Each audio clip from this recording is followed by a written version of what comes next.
in terms of the Cold War, so that's where we're at right now. Now, what is the Cold War? This is a key, like triple, quadruple, definitely is going to be on the AP exam term. The Cold War is basically the bitter tension between... We okay? Yeah, fine. Okay.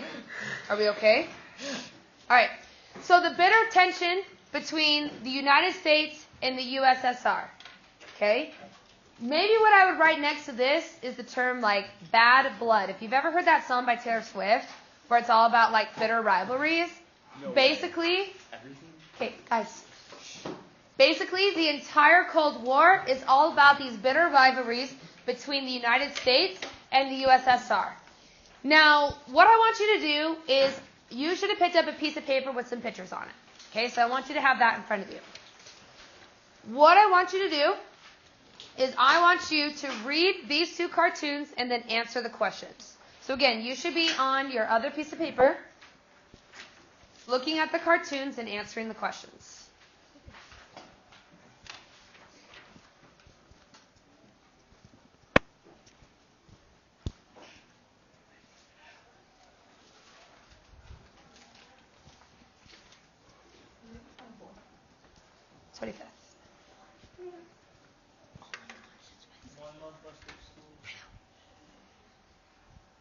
So again, you should be reading the cartoons and answering the questions.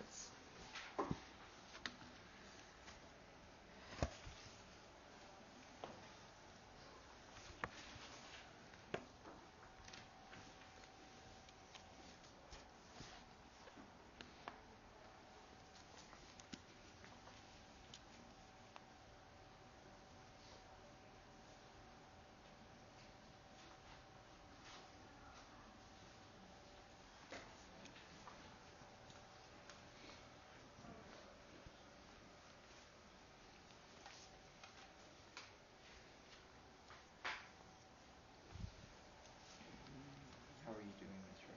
I'm good. It's good. I'm tired though, as always. Yeah.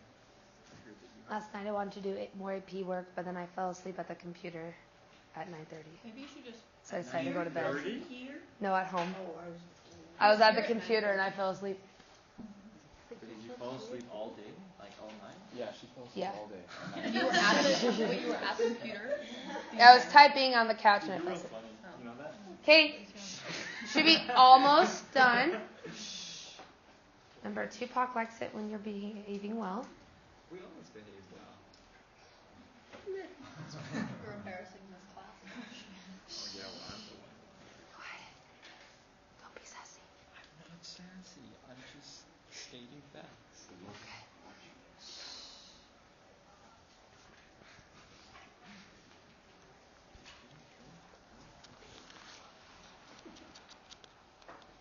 Should be almost done. If you did the bare minimum, by the way, let's maybe take it a step further and not distract others who might not be finished.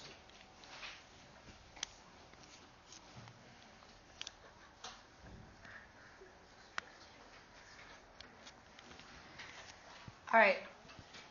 America, how would you describe the feeling of the first cartoon? Basically saying that together we're better and making stronger than like anyone else in the world. Yeah, so together, like, if we sit together, everything will work fine, and we're all going to be good to go. What countries are represented? Name one country, somebody. America. Britain, Russia. UK, or Russia, America, China. There's also like Norway. yeah.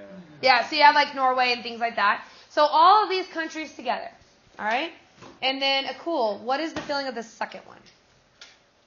Like Russia would be like a giant and they'll like crush everyone. Okay, how is this feeling different than the one before?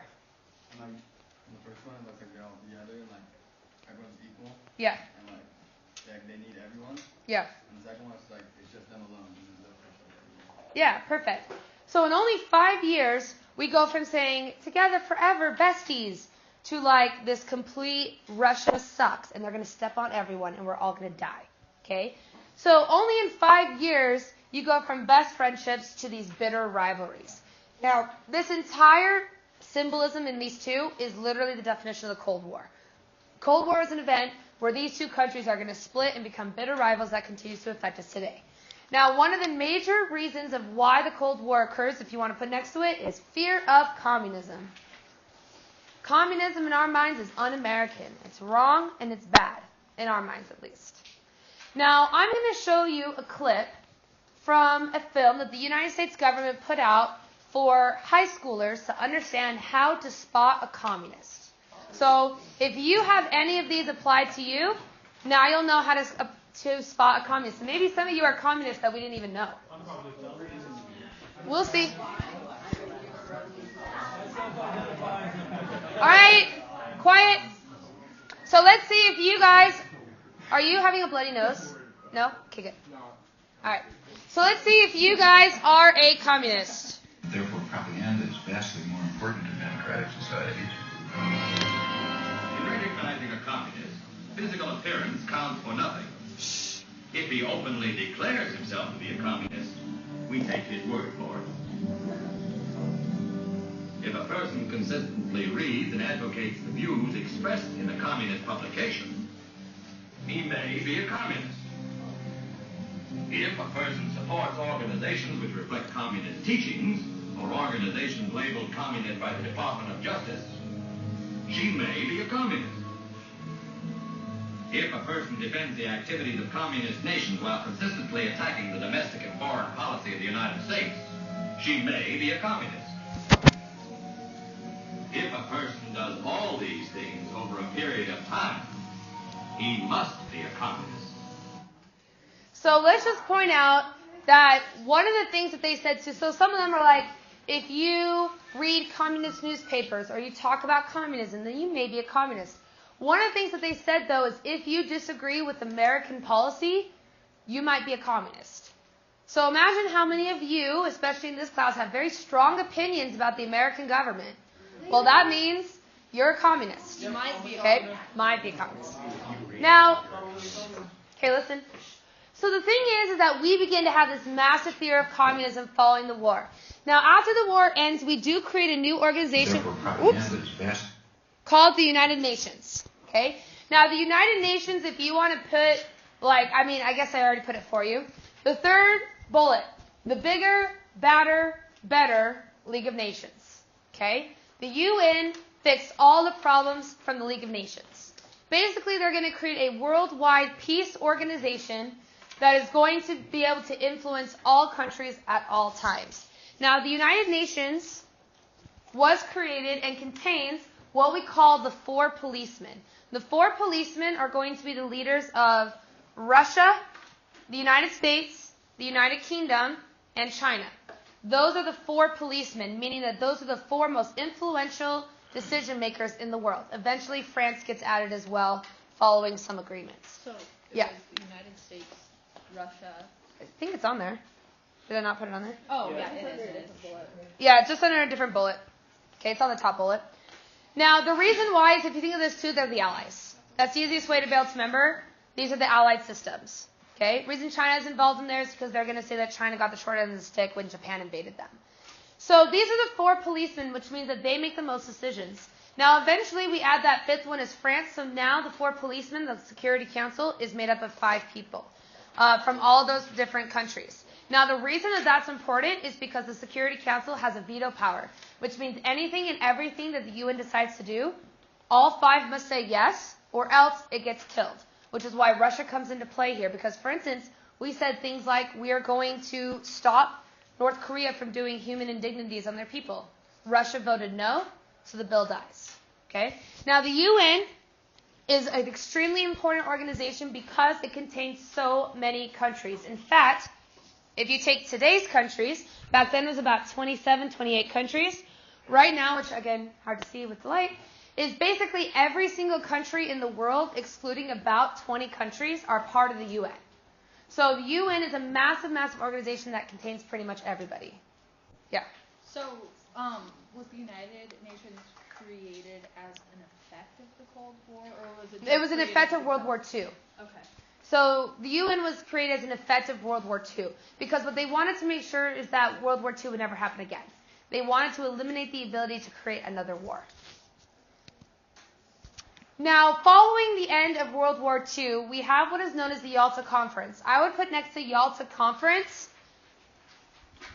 I would put historical context for the Cold War. Because this is when everybody is nice, and everybody is friendly to one another, and nobody is stressed out and whatever it could be.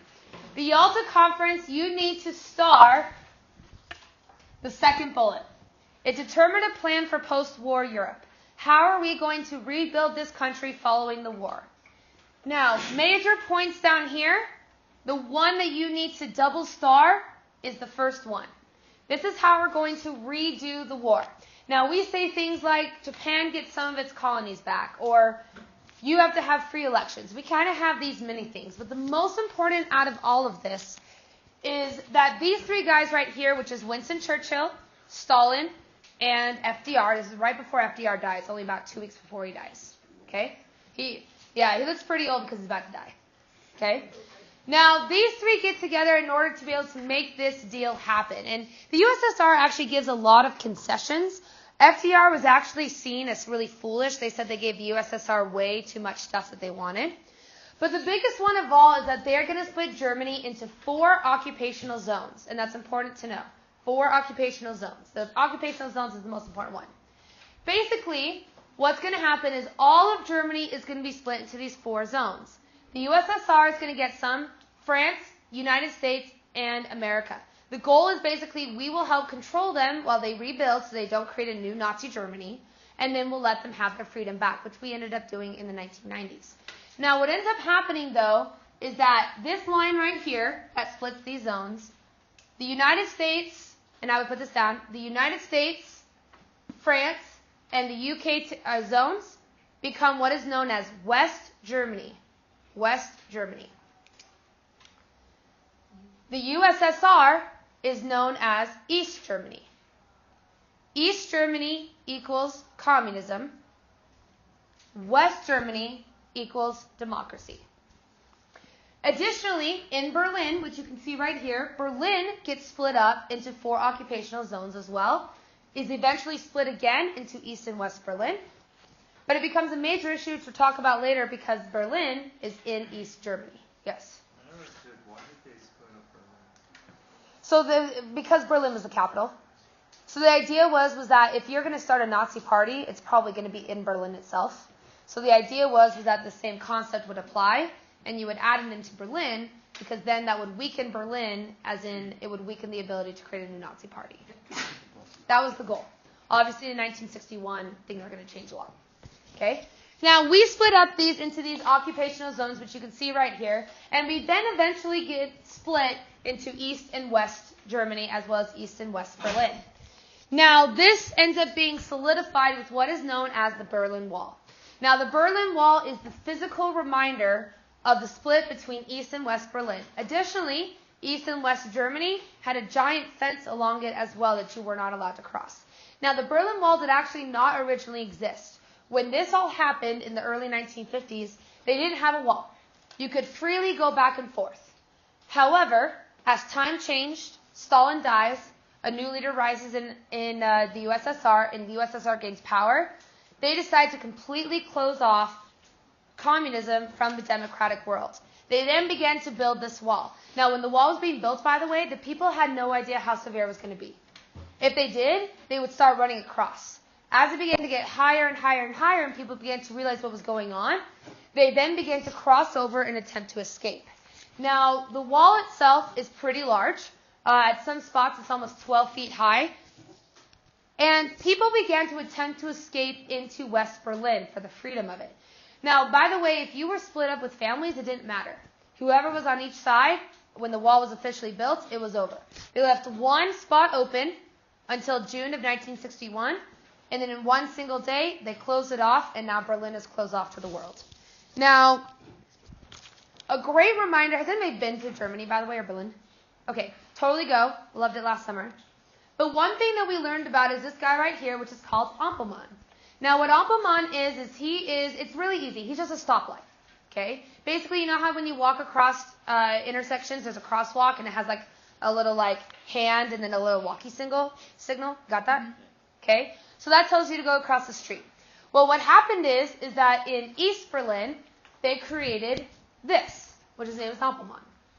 In West Berlin, and across all of West Germany, well, you can't see it, but basically it's just a walking guy. Okay? So you're just walking along or whatever it can be. And what happened is that in the late 1990s, all of these street signs that had Ampelmann on it started to go out, just like a regular street sign. And so what they replaced it with is, after the fall of the Berlin Wall, they replaced it with the West Germany signal. So Ampelmann was gone and replaced with just a generic walking symbol. Now, the East Berliners, though, and the East Germans were angry because they said, look, we are very happy to be back in the Western world, but we still have a culture too. I grew up in East Germany. I grew up in East Berlin.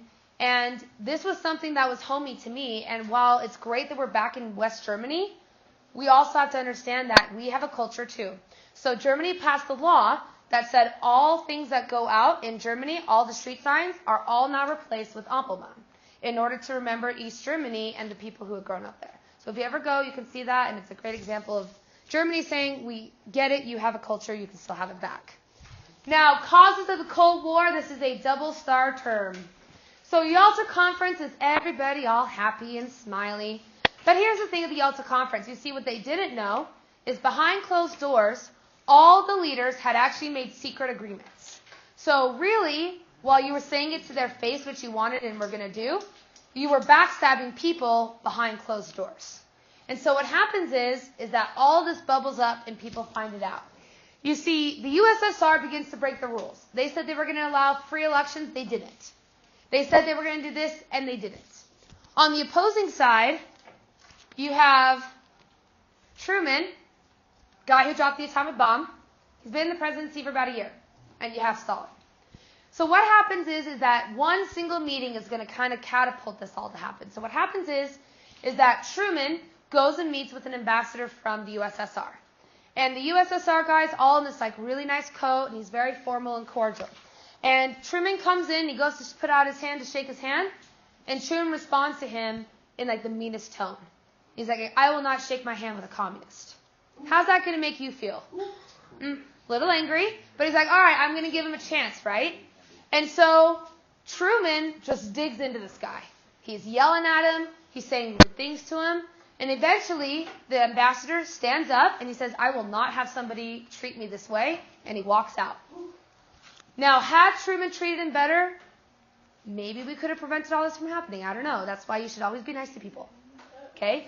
But regardless, though, this guy goes back to Stalin, and Stalin decides to cut relationships with the USSR, or with the United States.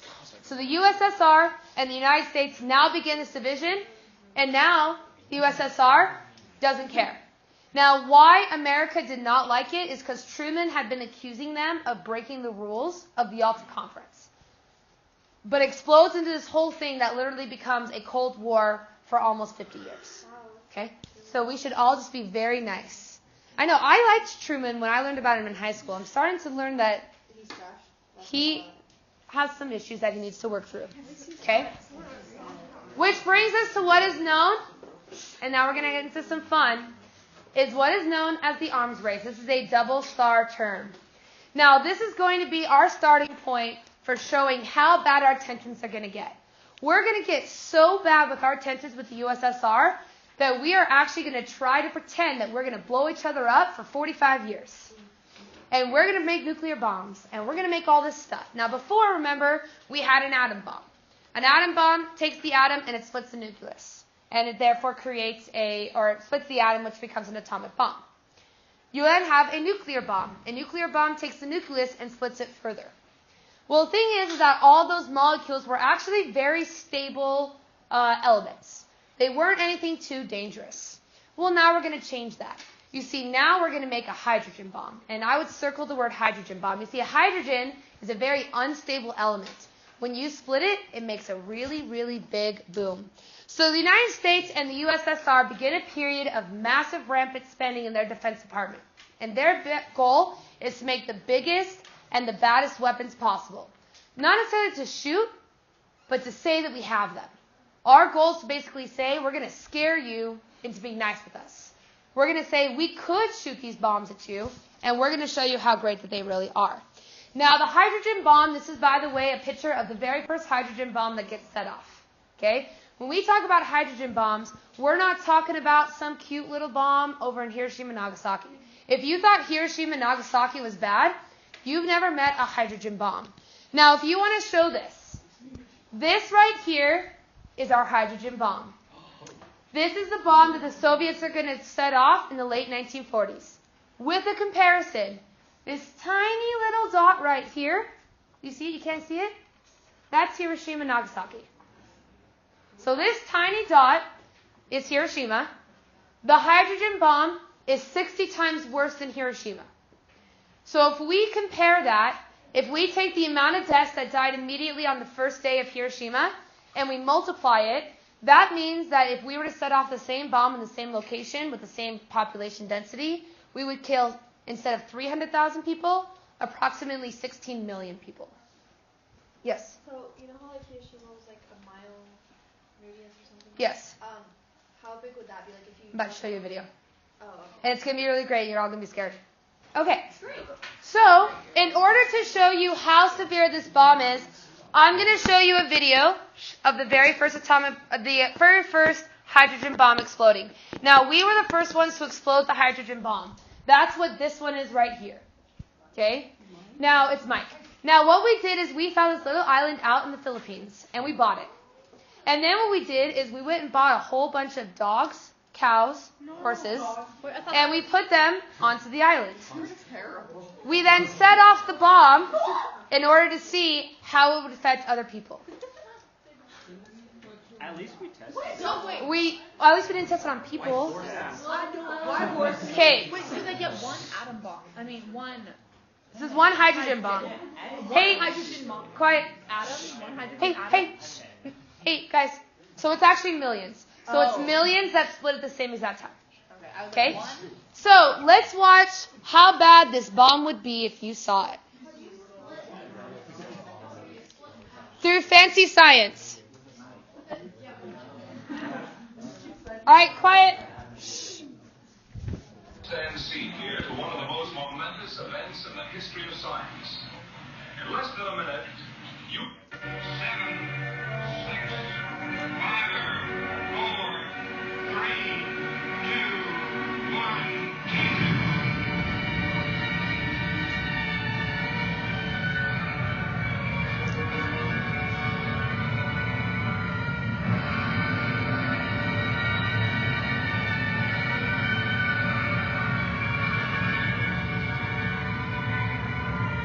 Okay, so that radius is an approximate radius of 4 miles. Okay, so that big thing, which by the way, is basically what it is that boom that you saw how it was orange inside, that's because it's pure fire inside. So the entire inside of that ball is fire. So it's basically this giant ball fire. Now we're going to watch one more video, and it's going to show the inside of what this bomb looked like. Oh, sorry, let me rephrase. So what this video is going to show you is that America sets off this bomb, and we think, wow, we're pretty cool, right? 3 months later, the Russian spies who had already brought over the plans for the hydrogen bomb decide to explode their own hydrogen bomb that, compared to us, is about 50 times worse than what we had created. So now you're going to watch the Russians set off their bomb. Play. Safety could. So this is what the bomb looks like. To slow its descent and give the crew more time to escape.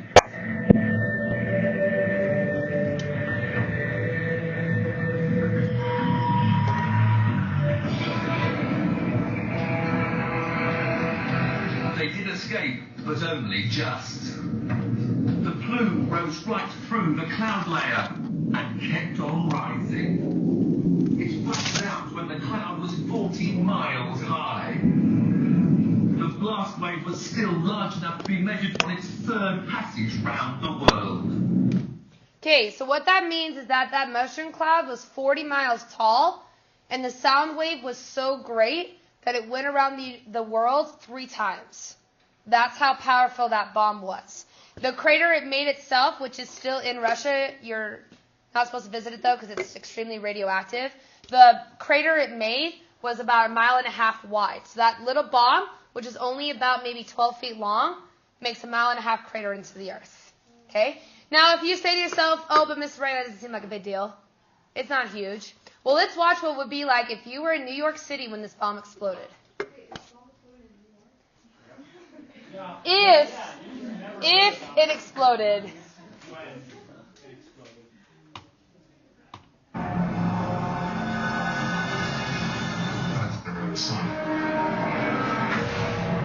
Upon detonation, a thermonuclear bomb emits a stream of X-rays, infrared rays, and gamma rays.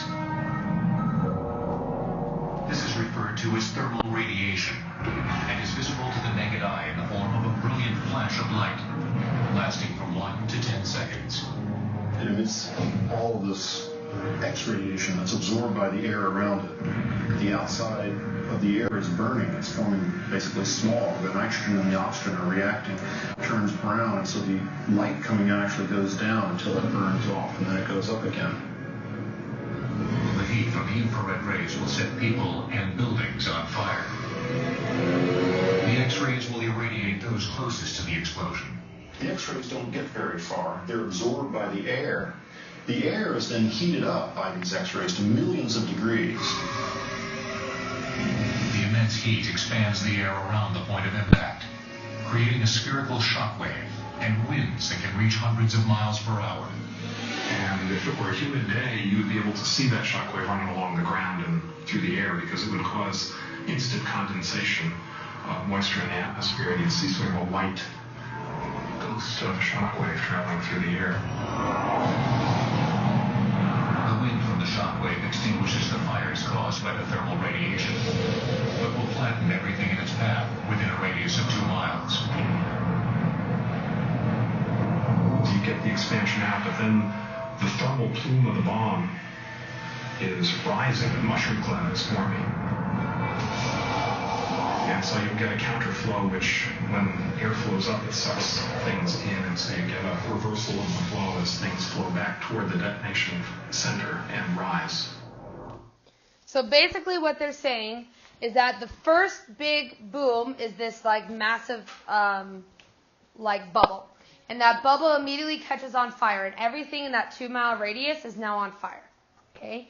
Then what happens is that it pulses, so it goes out and in, and then eventually goes all the way in, and then you have the wind. The wind is going, oh, by the way, that fire, if you heard them, is about 1 million degrees. Okay? So you're basically vaporized. Then the wind happens, which extinguishes the fires, yay, but basically destroys everything in its path for about 5 miles. And then it counters and goes up into the plume, and then goes and rises. Yes? So I have 2 questions. So, like, first of all, like, how fast did all that happen? And second, like... It would be within about 1.5 minutes. Oh. In about 1.5 minutes is when you start to go back up into the plume. Does that mean that, like, all the, like, stuff that's getting sucked into the plume, is that going to be, like, raining down on people now? Like, yeah, in theory. Okay. In theory, we haven't tested it on a large city ever, but in theory, it would. So that what creates the cut. So the boom is the sound waves. So if you did the ones that we have, like, we don't have hydrogen bombs anymore, now we have nuclear bombs, but if you were to have that happen, the boom would basically be from the sound waves of the explosion, the original explosion, but it would be so large it would go around and around the world. Yeah? How does this compare to the bombs we have now? So, okay, good news or bad news first? So the good news is that our bombs now are much more centralized, as in instead of hitting New York City and exploding all of New York, you're only going to bomb New York City itself. So it's much more centralized. But the radiation is so large that it will kill more people in that centralized area. So we'll basically kill everyone in that small area rather than killing a bunch of people in multiple areas.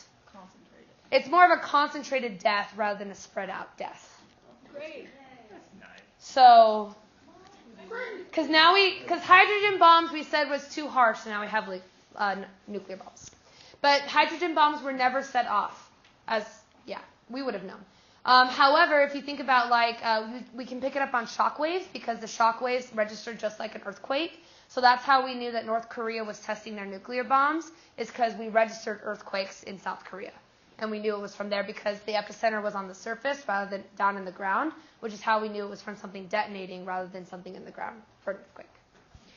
But it's going to be okay because America prepares for war. And how they're going to prepare is we're going to send a man. No. Even better. Okay, wait. Hold on. So Star Wars is actually in the 80s. Hey. Shh. Guys, calm. Before. Okay. So we also don't bomb each other just because of mutually assured destruction, right? Yeah, there's basically a term. It's called mutual destruction, which means if we set off there, we know it's going to come back here.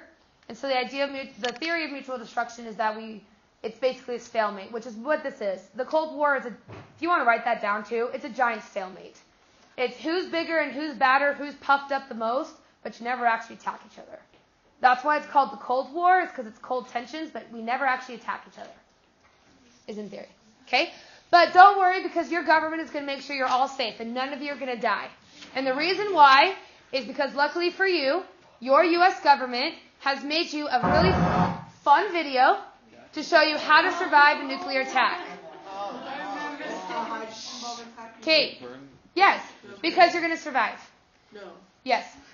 So, what we're going to learn today is we're going to learn how you would survive an attack. And the good news is the government has made this very easy for you, and you will all survive. Now, make sure that you're watching because we will be practicing this, and I want to make sure that you know how to be able to survive in case this happens. I mean, we have North Korea possibly coming, right? So all of you are going to survive. Okay. They could. Good. All right, Kate, we're starting the video, and for the record, it's a really cute song. Okay.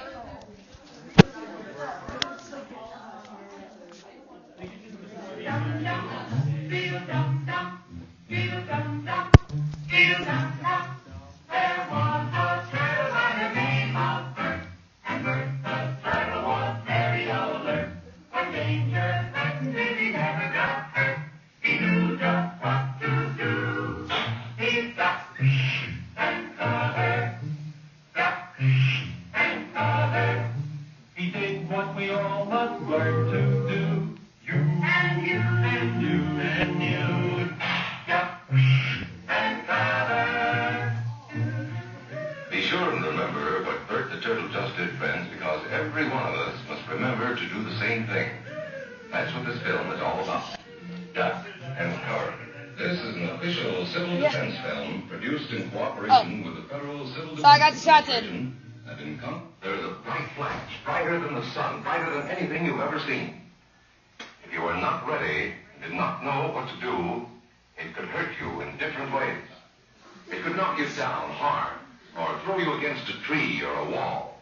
It is such a big explosion, it can smash in buildings and knock signboards over and break windows all over town.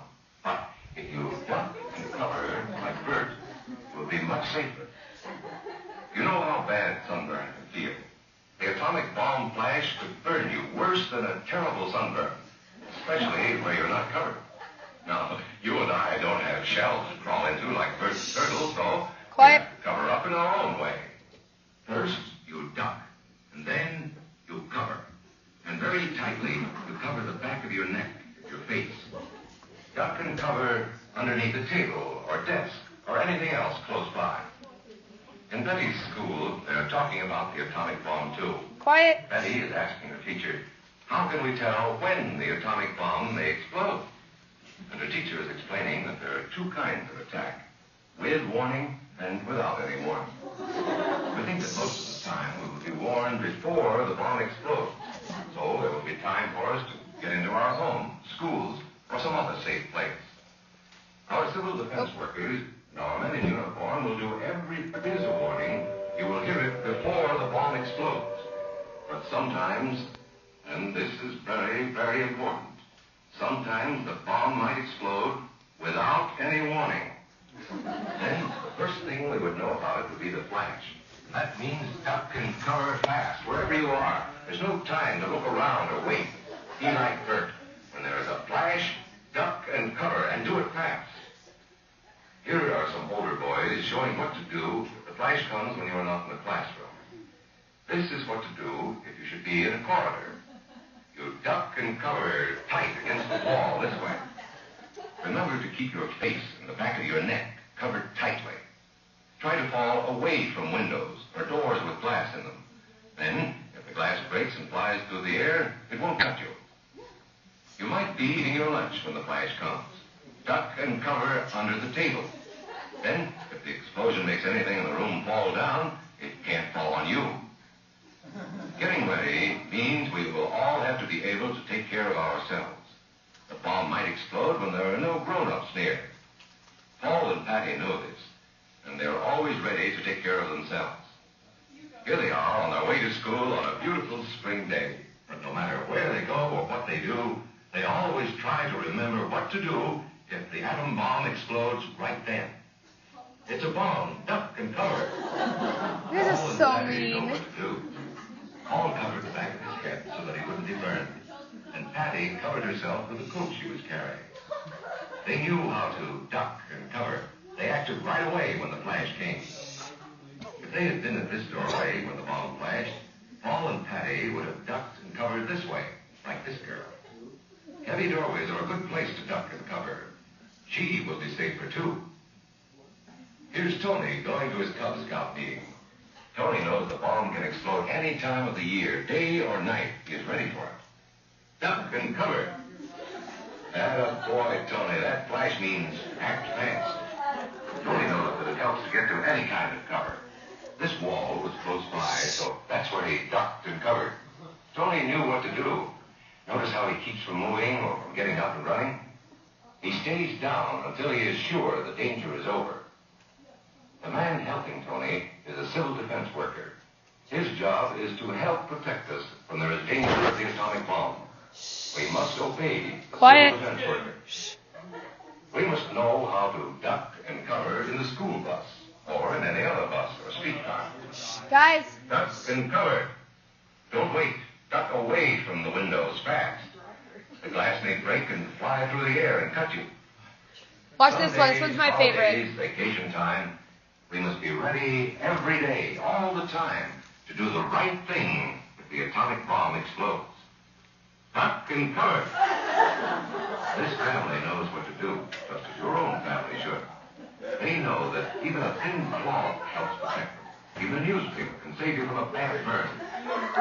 Okay, so, first off, you guys were not very nice at all. Okay, listen. Okay, so here's the good news, guys. You're all going to be able to survive a nuclear bomb attack from North Korea. Because you know how to duck and cover, right? Yeah. Okay, Bethany. Is this not like the same thing they tell us to do in earthquakes, though?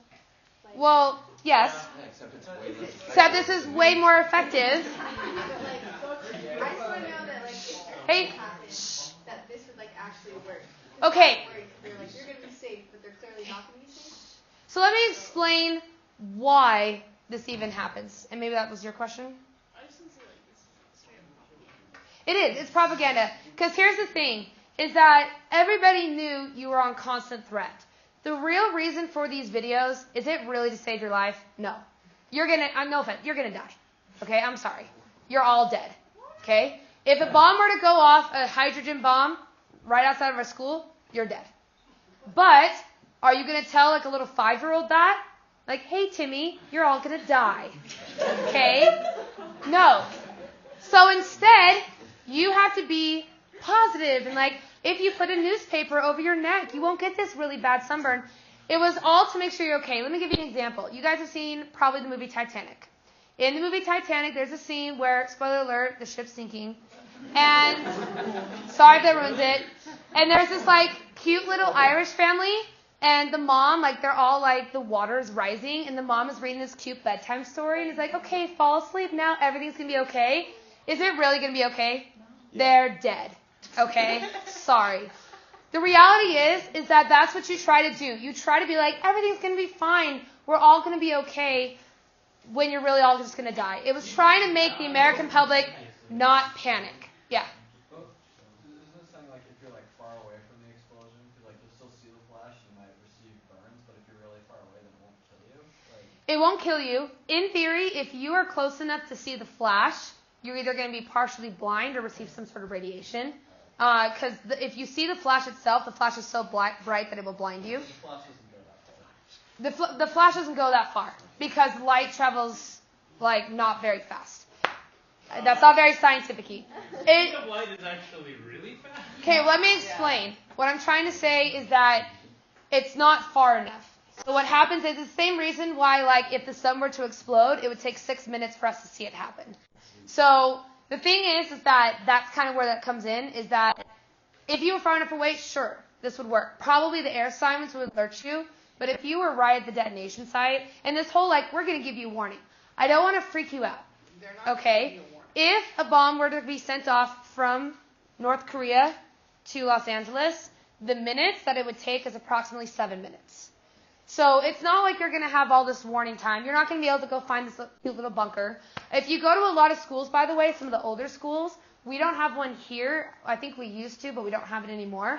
Most places would have a bomb shelter. So if we do here? I haven't walked around early enough. We still have it. There are only like 2 places to get in. You have the field. I know that there's over by the soccer field, and there's one in the lunch. Yeah. Okay.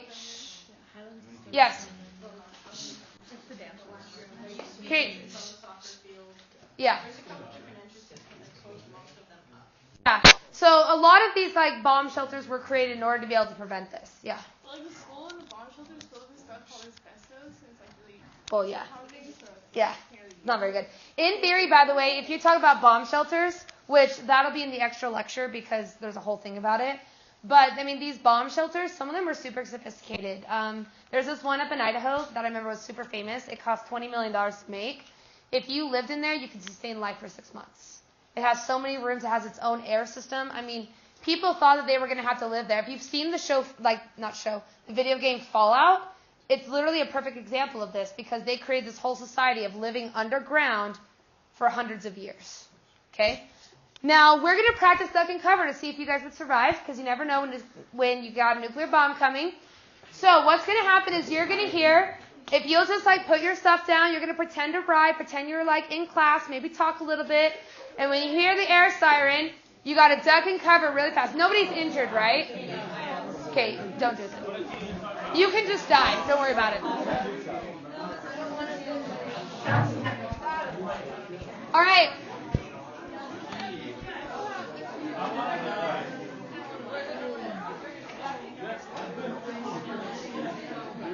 Okay, you guys ready? All right. So remember, when you hear the air raid drill, you know that is when the bomb is coming. So you need to quickly duck and cover. Ready? Just talk amongst yourselves. Get ready.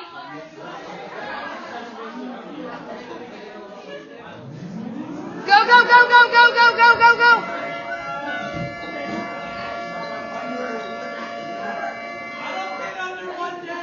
Okay, Gabe and Nick died. They burned to death because they weren't ducking and covering. Okay, let's do it one more time. Some of you were a little slow. It's a hydrogen bomb. It's serious.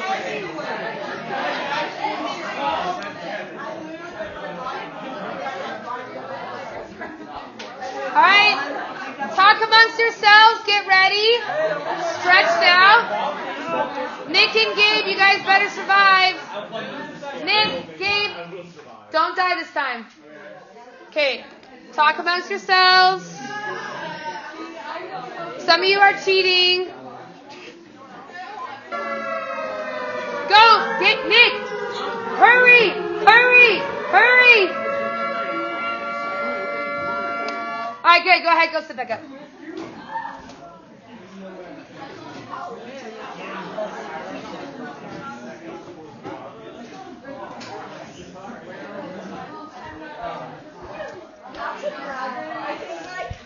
Okay. All right, listen. So, although two of you were poor sports, now, all together you all survived. See, it's not that hard. Okay? Not that hard. Now, if we talk about like fire drills and stuff that we do now, if you don't know, we're supposed to do 1 fire drill per semester, 2 per year, which we definitely have way more than that here, not on purpose. However, back then, your earthquake and your fire drills, they were these drills. So usually about once every month, you were doing these drills and you were ready to go. If you're not aware, by the way, of the severity of these drills, Hawaii, 3 months ago, started these drills up again. Okay? First time since the Cold War that those sirens have been put off. So when we talk about like the severity of the situation, it really is life or death situation. Wasn't that an accident? No, so they actually were doing real drills. So they have scheduled drills once a month that they are setting it off. The one that you're referring to was an actual accident because it was sent out as a real alert, as in this is a real bomb going off. And so people thought it was real. But in terms of setting off the alarms as an actual drill, they have one every month. So they really are doing drills. They started that 2 months before the accident happened. So, like the entire, every single island, the government like puts on a drill? Yes. It's not like a school thing? Oh. No, it's like the government, the U.S. government is preparing in case a nuclear attack were to happen. Now, in order to better... Yes, Jordan. My cousin lives in Hawaii, and he goes to the school, and they actually do it every month. So over the summer, they're moving back here, like, because they're so scared. Yeah, they're so like. Yeah, it's really is it's a serious situation right now, and our missiles. I mean, in theory, we have anti-missile defense systems. As in, if this missile's going to come, it's going to explode. In theory, we're going to shoot out of the sky. Now, this has worked and everything, but we've never tested it on a nuclear bomb. The issue that we have is we also don't know if you shoot a nuclear bomb out of the sky. We can guess what happens. We can have simulations, but we don't know. So, I mean, I'm not telling you this to be scared. I mean, hey, good news is that Donald Trump just yesterday said that Kim Jong-un was a stand-up guy. So, probably our relationships are getting better. Hey, I have a really cool activity. We need to get to it. Yes. Guys. If you were to shoot a nuke out of the sky, wouldn't that have the same effect as an actual explosion where after it goes up it just drops? It would be fallout. The concern is not but then in theory, the likelihood is you wouldn't die now. If you were right underneath the fallout, then you would die of cancer at some point in your life. But the idea would be the fallout concern. Yes. So with the bad system, that's the only one I'm currently aware of. But it wouldn't set off the nuke in the sky. It would just it's like taking down a bullet with a bullet. It wouldn't set it off, but it would definitely fall. And again, in theory, that we've never tested it. What are you going to do? Go out? We've tested shooting down these bombs, but they haven't had nuclear power in them. We've had simulated power. Okay, last one, and then I want to do the activity. Boys, have we? Oh yeah. In Utah? Well, no, it wasn't in the United States. We bought an island out in the middle of the Pacific, away from everybody else. So we've set them off, and we've set them off in simulation, but we've never set them off on a person before. All right, so in order to better understand the real implications of all of this, we are going to have story time. Yay. But instead of my stories, we are going to read a book by Dr. Seuss called The Butter Battle Book. Now, you may have read this book as a kid. Good news, I'm going to ruin it for you. You're welcome. So, if you will take the page that we worked on before and flip it over to the back. Now, can we sit in a circle and have popcorn? I was going to do that, but then there's too many people. No, we're not having nap time. Okay, listen. So, what we're going to be doing is we're going to be reading this book. Now, this book, again, we all love Dr. Seuss now. We know that Dr. Seuss specifically made propaganda books, and this is an exact example of one of them. So he created this during the Cold War as an example of what all was going on. Now, let me make sure this works on this computer. Perfect. So I'm going to go ahead and read you this book, and I want you to think, there's a bunch of questions we're going to answer afterwards. I want you to think what all this means, because it's not just a story, it's actually kind of serious. So, we're going to read the story. I'm going to read it from my cute little book, though, because I can't read it there. Wait, can we listen first and then fill it out later? Yeah, that's. I'm not telling you to just fill it out now. Okay. It's just fun time, not bad time. Okay. So it says, on the last day of summer, 10 hours before fall, my grandfather took me out to the wall. You don't know what that is yet? For a while he stood silent, then finally he said, with a very sad shake of his very old head, as you know, on this side of the wall we are Ukes. On the far side of this wall live the Zooks. Then my grandfather said, it's high time that you knew of the terribly horrible thing that Zooks do. In every Zook house and in every Zook town, every Zook eats his bread with the butter side down. How dare they? But we Ukes, as you know, when we breakfast or sup, spread our bread, Grandpa said, with the butter side up. That's the right honest way, Grandpa gritted his teeth, so you can't trust a Zook who spreads bread underneath. Every Zook must be watched, he has kinks in his soul. That's why, as a youth, I made watching my goal, watching Zooks for the Zook, watching Border Patrol. In those days, of course, the wall wasn't so high as I could look at any Zook square in the eye. If he dared to come close, I would give him a twitch with my tough, prickly snickberry switch. For a while that worked fine, and all Zooks stayed the same. When our country was safe, then one terrible day, a very rude Zook by the name of Van Itch snuck up and slingshotted my snickberry switch. With my broken off switch, with my head hung in shame, to the chief Yukaroo in great sorrow I came. But our leader just smiled, he said, you're not to blame, and those Zooks will be sorry they started this game. We'll dress you up right in a fancier shoot, we'll give you a fancier slingshot to shoot, and he ordered the boys in the back room to figure how to build me some sort of triple sling jigger. With my triple sling jigger, I sure felt bigger. I marched to the wall with great vim and great vigor. Right up to Van Nitch with my hand on the trigger. I'll have no more nonsense, I said with a frown, from Zooks who eat bread with the butter side down. Van Itch looked quite sickly. He ran off quite quickly. I'm unhappy to say he came back the next day in a spiffy new suit with a big new machine, and he snarled and he said, look frightfully mean. You may fling those hard rocks with your triple sling jigger, but I also now have my hand on the trigger. My wonderful weapon, the jigger rock snatch 'em, we'll fling 'em right back just as quick as we catch 'em. We'll have no more nonsense, we'll take more gut from you Ukes who eat bread with the butter side up. I have failed, sir, I sobbed as I made my report to the chief Yukaroo in the headquarters fort. He just laughed, you've done nothing at all of the sort. Our slingshots have failed, that was old-fashioned stuff. Slingshots, dear boy, are not modern enough. All we need is some newfangled kind of a gun. My boys in the back room have already begun to think up a walloping whizzinger one. My bright boys are thinking they're on the right track. They'll think up one quick and we'll send you right back. They thought of a great one, they certainly did. They thought up a gun called a Kickapoo Kid, which they then loaded with powerful poo-a-doo powder and ants' eggs and bees' legs and dried fried clam chowder. And they carefully trained a real smart dog named Daniel to serve as their country's first gun-toting spaniel. Then Daniel the Kickapoo Spaniel and I marched back toward the wall with our heads held up high, while everyone cheered and their cheers filled the sky. Fight, fight, or for the butter side up, do or die. Well, we didn't do, and we didn't quite die, but we sure did get worsted, poor Daniel and I. Van Itch was there too, and he said, the old pig, the boys in my back room, invented this rig called the 8-nozzled elephant-toaded boom blitz. It shoots high-explosive sour cherry stone pits, and I will put your dumb Kickapoo Kid on the fritz. Poor Daniel and I were scared out of our wits. Poor Daniel. One more by Van Inch, I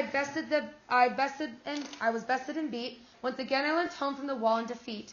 I dragged and I sagged, and my spirits were low, and I thought they were as low as they ever could go, when I heard a boom-ba and a diddle-dee-dill, and our butter-up band marched up the hill. The chief Yukaroo had sent them to meet me, along with the right set of song girls to greet me. They sang, oh, be faithful, believe in thy butter, and they lifted my spirits right out of the gutter. My boys smiled, the chief Yukaroo, we've just voted you general, you've been promoted, your pretty new uniform's ready, get in it. The big war is coming, you're going to begin it, and what's more, this time you are certain to win it. My boys in the background have finally found how, just wait till you see what they've puttered up now.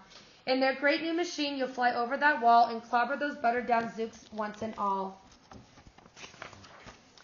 Then the boys in the back room sure knew how to putter. They made up a thing called the utterly sputter, and I jumped aboard with my heart all aflutter, and I steered toward the land of the upside-down butter. The machine was so modern, so frightfully new, no one knew quite exactly just what it would do.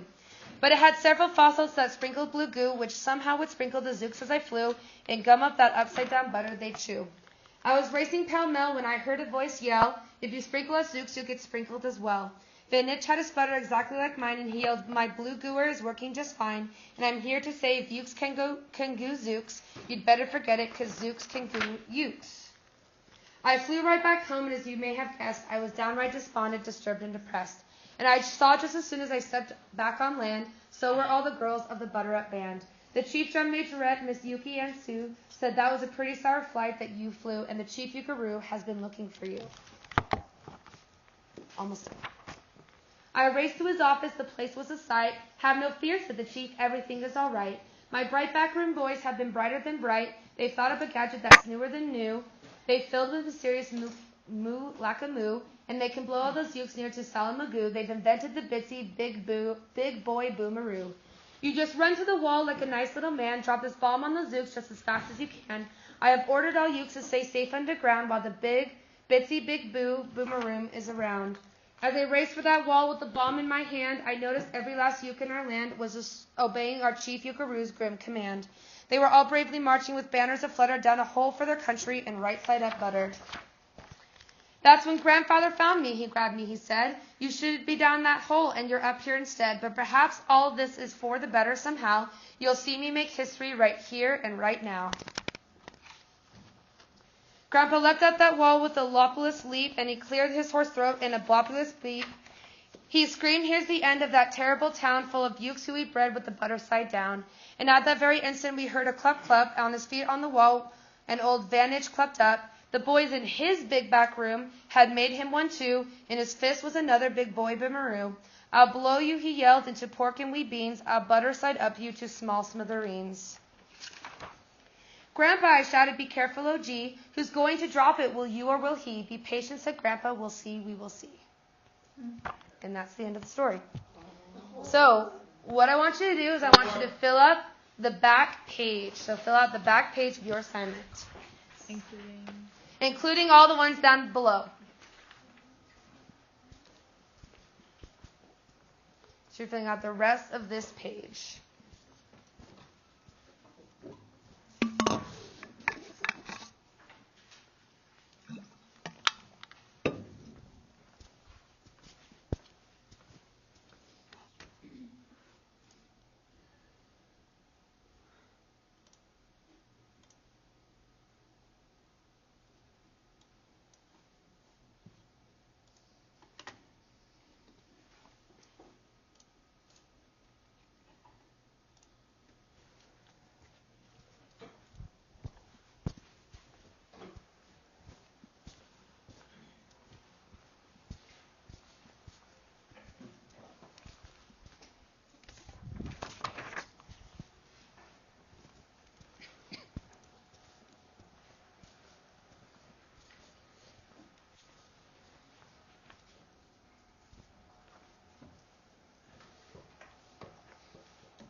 By the way, on the very last one on the bottom box where it says Grandpa sitting on the wall, I just want you can eliminate the little backslash, but I want you to think about that very last image.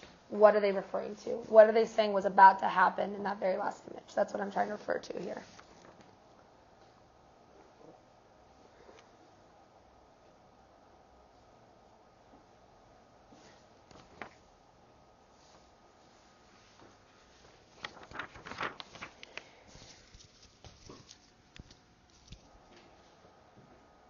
So again, that very last one, if you want, actually on that very last one, just cross that out.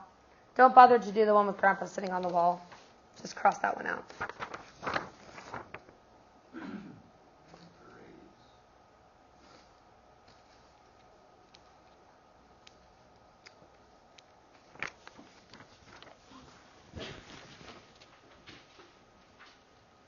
Did I ruin the book for anyone? No, I think my dad told me it meant war when I was like 5. I didn't know it was Cold War. No, you know? Sometimes I get people that tell me I ruin things for them. Wait, so the yolks was the butter side up?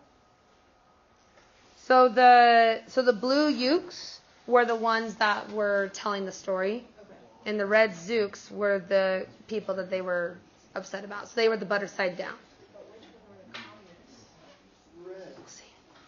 Okay, so in terms of symbolism, so the blue ukes were who?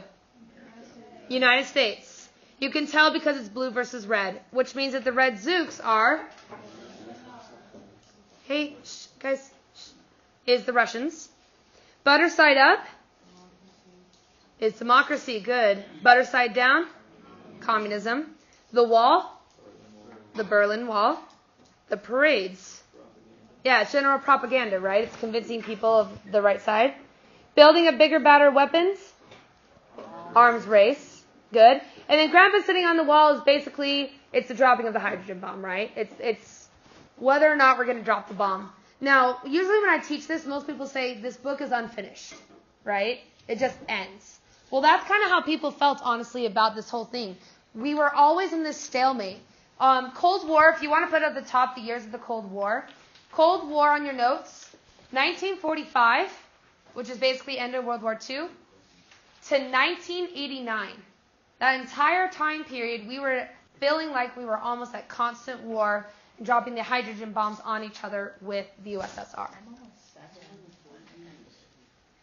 You're almost 7? No, I'm almost 7. Oh, I was like, you're not that old. Yeah, it's kind of intense. So, foreign policy during the atomic age. How did we kind of figure this out? If you want to put next to massive retaliation and you want to put above that stalemate, that's basically what we agreed with. We're not going to drop the bombs. We're just going to have them in case we need to. That was the goal here. Massive retaliation is the idea that if we bomb them, they're going to bomb back at us. Now, all of this ends up culminating in the creation of what is known as the CIA. The difference between the FBI is domestic, CIA is foreign. Now, the creation of the CIA is all about the spy. So this is the era of the spy. Okay? This is really when we start to get into the stereotypical spy that you all think of. For instance, we start to get into people that especially we fear the Russian spies. So, for example, we have this guy over here. His name is Sutherland. Sutherland is a guy who lives in Berlin, and he marries this girl who works for the department in Berlin, like the State Department. And they get married, and about 2 months into their marriage, he's sitting at the breakfast table, and he's like, you should bring home some documents sometime from the State Department. And she's like, oh, I love him. So she brings him documents. And every day she's bringing home documents and pictures and over and over and over again. Eventually, her husband gets arrested about 3 years later. And they charge him with spying. And what they figured out is that he married her specifically in order to be able to have her steal documents from the government and give it to the KGB of the Russians. Their entire marriage was a lie. Now, if you want even more sad? She wasn't the only one. Altogether, he had 28 wives. Every single one of them were all married specifically for documents, for information. So wait, just him alone. He played all these girls. At the same time? The same time. Hey, listen. Now, if you want to hear a sad ending to this story, she becomes probably the most famous because she gave him the most information. Pretty much about, the results of this were horrific. Multiple spies died that were American spies. In the end, he ended up getting convicted. However, she was convicted as well for treason of bringing that in. She ended up killing herself in jail, not because of that, but because she was so sad about the love of her life, basically lying to her.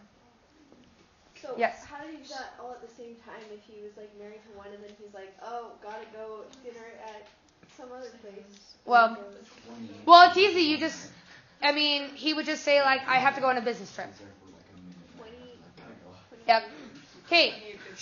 Now, if you want to talk about, again, more and more cell phone use, more and more spy use, okay, then we have people like what is known as the Cambridge 4. Now, if you don't know, Cambridge is in England, okay, so what happens is it's like this really nice place, it's like the Harvard, right, everyone wants to go to Cambridge. Well, what happened is they had this, like, secret society. So what happened is they would look at who had the top marks in the entire school. And they'd say, wow, you're really smart. Come join our academic club. And they would go join this academic club when in reality it was recruitment. And it was recruitment to be spies for the USSR. So what happened is what is known as the Cambridge 4 were 4 guys that were in this club, and they basically stole secrets from the British government and then gave it to the USSR. So this is the era of the spy. Now, how they would do this is through very good spy equipment. So this is when you start to get all the cool spy cameras. This camera is about 1.5 inches tall. Okay? If you want something smaller, we have things such as the tie camera. That has like a little pin. You take a picture through that. These are all from the KGB, by the way. You then also have like birdhouses that are set up just like a camera. You have shoe cameras, which basically what happens is the shoe is on the front of your camera. So what you do is you just kind of like put your feet up like this, or you kind of kick your shoe around and it takes pictures of everything that's around you.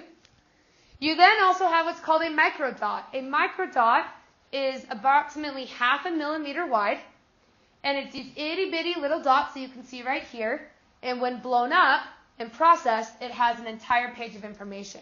So what happened is they would take pictures of secret documents, make them into these mini dots, and then expand them after they've already sold them. I don't know, fancy science. I don't know how they came up with stuff. It's smart. Like I can see how they would do that today, but like. I know, back then it's incredible, right? Now, for instance, it's the very first time that we get the wiretapping as well. So we have the wiretapping invention. So think like Nixon and Watergate. You also have what is known as the hollowed out coin. So what they would do is they would cut coins in half, put documents inside, and then send them. If you've seen the movie Bridge of Spies, that was what the beginning shot was these coins that were split apart. And we also have weaponry such as the lipstick gun. Yep. So 4.5 millimeter, so very, very small gun, but you have it into the lipstick gun. Or you have, for instance, these really fancy weapons. So what this was called the Thing. What happened is that the USSR's ambassador to Great Britain brought a present from the USSR. And it was this massive seal that was basically in remembrance of like all these things that had happened or whatever. It was a gift, right? Well, they keep this gift in the war room in the UK. What they didn't know is that behind it was a recorder and recorded everything they said. In addition to it, it was also rigged with a bomb. And at any time they could press it and explode the war room. The UK did not know that this thing was a wiretap for 7 years. Imagine how much information they collected in 7 years in one of the most classified locations in all of Great Britain. Trojan horse. Yeah, it's a Trojan horse, basically. Now, yes? How did it keep power without running out of, like, battery? Did they plug it in or something? So I know that back then, wiretaps did not have to have electricity. So the way that they it's magic science, but I've seen these before because I saw them in Berlin, is that the wiretaps did not require electricity. Some of them, what they would do, so the shorter ones didn't require electricity. Basically what they would do is somehow it mechanically would record it, and then you would go and collect it. Or what they would do is they would have a maintenance worker work on like the room maybe every month, and then that's how they would replace the tapes. Also, what England ended up doing is they made a tunnel underneath Berlin that went all the way underneath Berlin, and then they had the holes that went up to the buildings, and the wiretaps would go down into this tunnel that Britain had made. How could they build it without anyone knowing? Spies. Magic. If you want something done in public, do it. Now, another example, though, of this massive competition, if you want to put next to arms race and space race, examples of competition between the two. Both of these are not necessarily to beat each other in war. It is that they are going to have massive competition. That happens with the space race. Now, what happens with the space race is that there's going to be a competition to space and then later on the moon. And it's going to mostly be between the USSR and the United States. That's why most of the other astronauts in space right now are Russian. Now, what happens with this space race is it's just like the arms race, except instead of building bigger, better weapons, it's getting into space. Now, everybody was kind of following this for like 15 years. Everybody wanted to know who was going to win this race to space and then later on the moon. Now, I went to NASA like a year and a half ago in Texas. Totally go. It is awesome. And I so wish I could show you the entire PowerPoint I do core, but I'm going to condense the space race into very small bits. Okay, so how the space race began. All starts in the United States. We're going to send our first rocket and attempt to put it into space. It actually just goes into the atmosphere. Our first animal that we put in are flies. And we put the flies into it, and we get the rocket down, and all the flies die. So we knew that there were some problems with our shuttle systems and being able to breathe. We then begin to move into our next one, which is our monkeys. So the very first animal itself was the monkey. Now, this is the contraption that they would put it in. Basically, this was the original spacesuit. They then would put it into the spacecraft itself. They shot it into the atmosphere. It landed a few hours later. This is, by the way, the contraption. So this is how it would look like, boys, if you were in the space shuttle. They eventually ended up having this land, and they were able to save the monkey because the monkey did live. It was then put down the next day. It was unnecessary anymore. It was not needed. Plus, they didn't know if there were like diseases in space that you could like contract and bring into America, so they put it down. Now, over in Europe, though, we then have the dogs. You see, Europe is going to take Russia is going to take all of their dogs that are like out in strays, and they're going to use them and put them into space. Now, the most famous of all of these is Laika. Laika was the very first dog that went into space. They put him in, and this was, by the way, the very first living being in space itself. So they shot it all the way up into space. Now, Laika ended up going up into space. I think I have a picture of the contraption. This is what it looked like. They taught the dog to basically lie down and lie still. They shot it up into the air, and they actually had vital signs to be able to see if it was alive or not. It survived, but what they didn't realize is that they needed to add oxygen in, and it eventually suffocated. So while it was suffocating, though, as well, it also began to burn because they didn't have any shields, and Laika ends up dying. Now, they did officially a couple years ago they now have a memorial day for all the dogs that they killed. Altogether, about 600 dogs were used in these space missions. Now, the very first man to space, so the first winner of the space race, though, is Russia. So this guy is going to go, so Russia wins the first attempt at the space race. That guy's so cool. They put the first man into space. He traveled three times around the world, and then he landed back down in approximately 6 minutes. So he becomes the first one. So Russia is going to win. Well, now that puts us into overdrive. Now we can't let the Russians win. So we're going to put a ton of money in. We're going to create NASA. We're going to create education systems for STEM. We're going to put things in so we can beat the Russians. Now, our very first one, in terms of who wins the space race, most people say America. And the reason why is because we hit the first people on the moon. So we have the Apollo 11 mission, which is going to put our guys into space. Now, the shuttle pod looks like what it looks like on the left. On the right is what it looks like all together as a large rocket. And the really, really cool thing about the Apollo 11 mission, though, this is where it was at. It was in Houston. So this is where all of that looked like. And right here on this little speaker was how you communicated with the space station, or the space shuttle. So this one little speaker communicates. Now, how they put them into space is amazing because these computers they had one room that was about 4 times the size of this, and that was their computer to put them into space. That computer room only could process 4 megabytes of data, which is half of a picture that you guys take on your phones right now.